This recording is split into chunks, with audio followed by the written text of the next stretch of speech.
Saya sudah melakukan survei kepuasan pelanggan, tapi kok hasilnya tidak valid ya? Mari kita diskusikan bersama-sama. Oke, kembali lagi dengan saya. Kita diskusi dalam channel tercinta kita di channel Murabah Coach.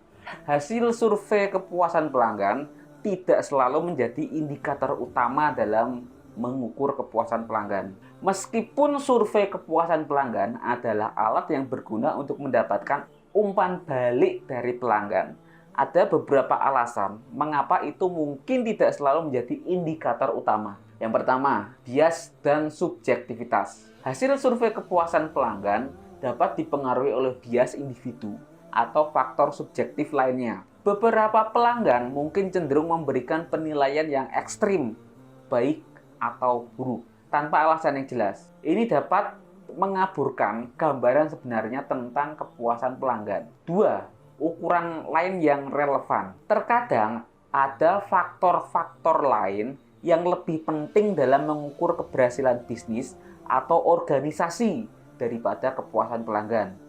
Misalnya, keuntungan, pertumbuhan penjualan, efisiensi operasional, dan tingkat retensi pelanggan dapat menjadi indikator yang lebih relevan dalam beberapa bisnis. 3. Sifat jangka pendek versus jangka panjang. Survei kepuasan pelanggan cenderung mencerminkan pandangan pelanggan dalam jangka pendek. Namun, dalam jangka panjang, kepuasan pelanggan mungkin tidak selalu berkorelasi dengan kesetiaan pelanggan yang tinggi. Pelanggan dengan tetap menggunakan produk atau layanan karena kurangnya alternatif, biaya pengalian yang tinggi, atau faktor yang lain. 4. Perubahan dalam preferensi pelanggan. Preferensi dan kebutuhan pelanggan dapat berubah seiring berjalannya waktu. Hasil survei kepuasan pelanggan mungkin tidak selalu mencerminkan perubahan ini atau mencakup semua aspek yang relevan. 5. Konteks bisnis yang berbeda.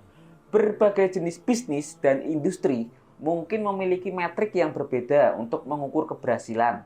Misalnya, dalam bisnis B2B, kerjasama yang kuat, peluang penjualan, atau meningkatkan nilai seumur hidup pelanggan dapat menjadi lebih penting daripada angka kepuasan pelanggan. Dalam mengukur kepuasan pelanggan, penting untuk mempertimbangkan berbagai faktor, termasuk survei kepuasan pelanggan. Tetapi juga ada indikator lain yang lebih relevan dan sesuai dengan tujuan bisnis atau organisasi Anda. Selain itu, penting untuk memahami konteks dan kebutuhan khusus dari bisnis Anda dan pelanggan untuk menentukan matriks mana yang paling sesuai. Itu adalah tadi sedikit informasi terkait apakah survei kepuasan pelanggan itu sangat menentukan dalam bisnis Anda. Jika ada pertanyaan atau komentar, bisa Anda tanyakan dalam kolom komentar. Saya Aziz Kuncoro dari Murabah Coach. Saatnya nambah cabang dan mengembangkan bisnis Anda.